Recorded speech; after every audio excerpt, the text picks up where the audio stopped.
السلام علیکم and welcome world of exclusive amazing facts.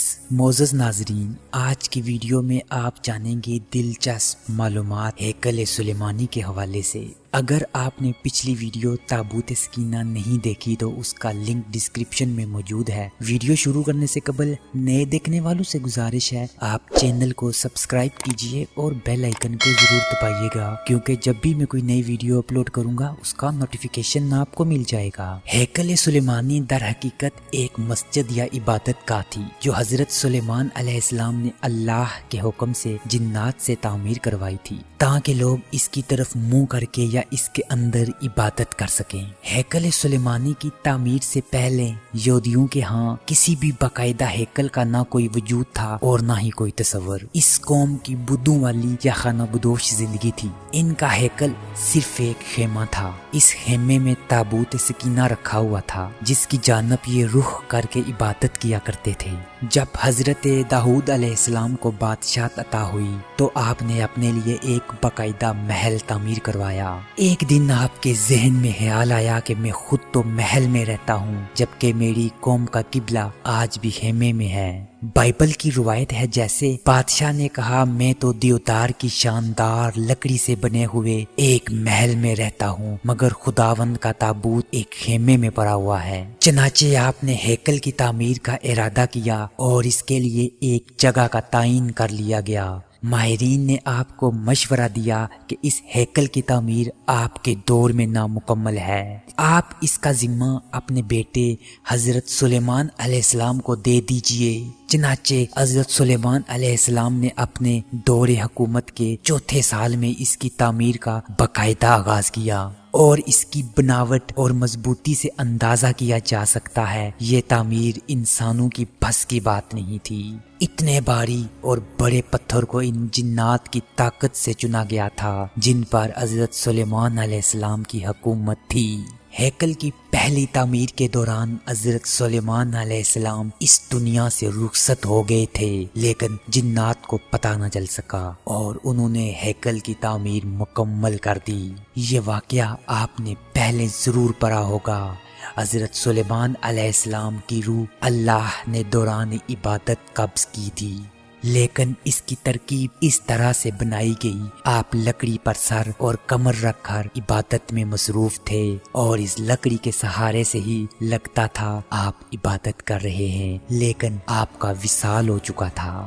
بہرحال یہ ہیکل بہت عالیشان اور وسیع و عریض تعمیر کی گئی تھی۔ حضرت سلیمان علیہ السلام کی وفات کے بعد اس میں 3 حصے کر دیے گئے۔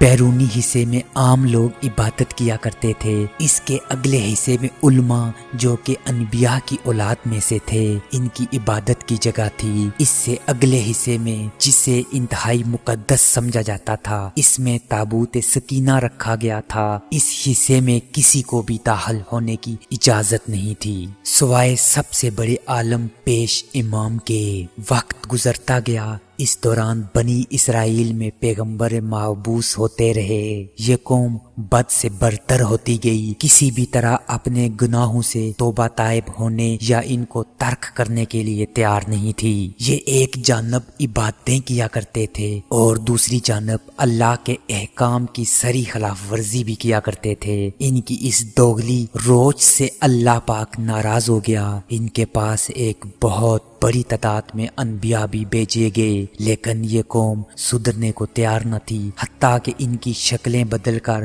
بندر اور سور کی طرح بنائی گئی، لیکن یہ گناہوں سے باز نہ آئے۔ تب اللہ نے ان پر لعنت کر دی۔ بخت نصر نے ان کے ملک پر حملہ کیا، ان کا ہیکل مکمل طور پر تباہ ہو گیا۔ ہیکل میں سے تابوت سکینہ نکال کر لے گیا، 6 لاکھ کے قریب یہودیوں کو قتل کیا، 2 لاکھ یہودیوں کو قید کیا، اپنے ساتھ بابل عراق لے گیا اور شہر سے باہر یہودی غلاموں کے لیے ایک بستی تعمیر کی جس کا نام تل ابی رکھا گیا۔ 50 سال تک ہیکل صفحہ ہستی سے مٹا رہا۔ دوسری طرف بخت نصر نے تابوت سکینہ کی شدید بے حرمتی کی اور اسے کہیں پھینک دیا۔ کہا جاتا ہے اس حرکت کا عذاب اسے اور اس کے ملک کو اس طرح ملا۔ ایران کے بادشاہ سائرس نے بابل عراق پر حملہ کر دیا اور بابل کے ولی عہد کو شکست فاش دے کر بابلی سلطنت کو مکمل ختم کر دیا۔ سائرس ایک نرم دل اور انصاف پسند حکمران تھا۔ اس نے تل ابی کے تمام قیدیوں کو آزاد کر کے ان کو واپس یروشلم جانے کی اجازت دے دی اور ساتھ میں اس کی تعمیر کے لیے ہر طرح کی مدد فراہم کرنے کا وعدہ کیا۔ چنانچہ ہیکل کی دوسری تعمیر 535 میں شروع ہوئی، لیکن تعمیر کا کام سر انجام دینے والوں کو اپنے ہم وطن دشمنوں کو اتنی زیادہ مخالفت کا سامنا کرنا پڑا۔ تعمیراتی کام جلد ہی عملی طور پر بند ہو گیا اور دارا اول کے دور حکومت تک مداحلت ہی کا شکار رہا۔ اس کی حکمرانی کے دوسرے سال میں حضرت زکریا علیہ السلام نے وہاں کے گورنر زروبابل اور سردار کاہن یوشفا کی حوصلہ افزائی کی اور ہیکل کی تعمیر ثانی کی دوبارہ کوشش کی گئی۔ انہوں نے مثبت رد عمل کا اظہار کیا اور پوری قوم کی پرجوش تائید اور ایرانی احکام اور بذات خود بادشاہ کی آشیرواد سے ہیکل اپنی اضافی تعمیراتی سمیت 4.5 سال کے عرصے میں تکمیل کو پہنچا، لیکن اس بار اس میں تابوت سکینہ نہیں مل سکا۔ اس کے بارے میں آج تک معلوم نہیں ہو سکا بخت نصر نے اس کا کیا حال کیا۔ کچھ لوگوں کا کہنا ہے اس مقدس صندوق کو مزید توہین سے بچانے کے لیے اللہ پاک کے حکم سے کسی محفوظ مقام پر معجزانہ طور پر چھپا دیا گیا ہے، جس کا کسی انسان کو علم نہیں ہے، لیکن یہودی اس کی تلاش میں پورے کرۂ ارض کو کھود ڈالنا چاہتے ہیں۔ ایک اور دلچسپ بات، عام طور پر تاریخ دان ہیکل کی 2 دفعہ تعمیر اور 2 دفعہ تباہی کا ذکر کرتے ہیں۔ تاریخ کے مطالعے سے ایک بات سامنے آتی ہے، ایسا نہیں ہے۔ اس ہیکل کو 3 بار تعمیر کیا گیا، لیکن اس کے ساتھ بھی ایک دلچسپ کہانی وجود میں آتی ہے۔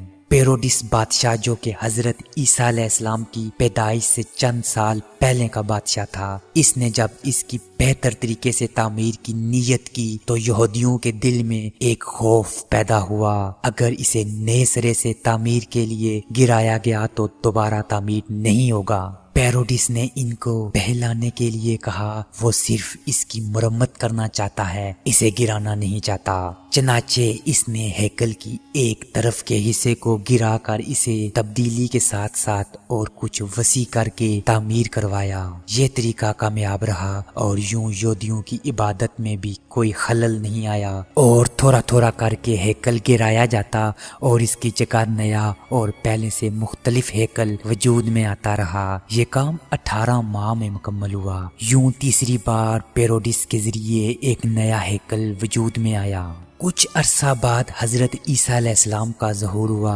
اللہ کے اس رسول پر ایک بار پھر یہودیوں نے حسب معمول مظالم کے پہاڑ ڈھانا شروع کر دیے۔ دراصل وہ اپنے مسیحا کے منتظر تھے جو دوبارہ آ کر ان کو پہلے جیسی شان و شوکت عطا کرتا۔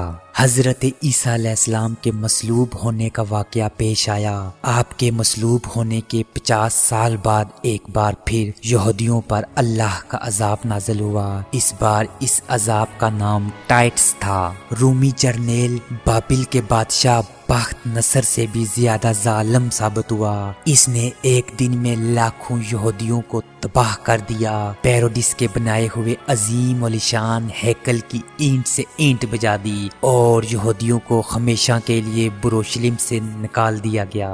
یہودی پوری دنیا میں بکھر کر اور رسوا ہو کر رہ گئے۔ کم و بیش 1800-1900 سال تک بھٹکنے کے بعد برطانیہ نے جب فلسطین پر قبضہ کیا، بچے اسرائیل کو فلسطین میں جنم دے دیا۔ یوں صدیوں سے دھکے کھانے والی قوم کو ایک بار پھر اس ملک اسرائیل میں اکٹھے ہونے کی اجازت مل گئی، لیکن یہ قوم اپنی ہزاروں سال پرانی گندی فطرت سے باز نہ آئی۔ برطانیہ کے جنم دیے ہوئے اسرائیل تک محدود نہ رہی، بلکہ ایک بار پھر ہمسایہ ممالک کے لیے اپنی فطرت سے مجبور ہو کر مصیبت بننے لگی۔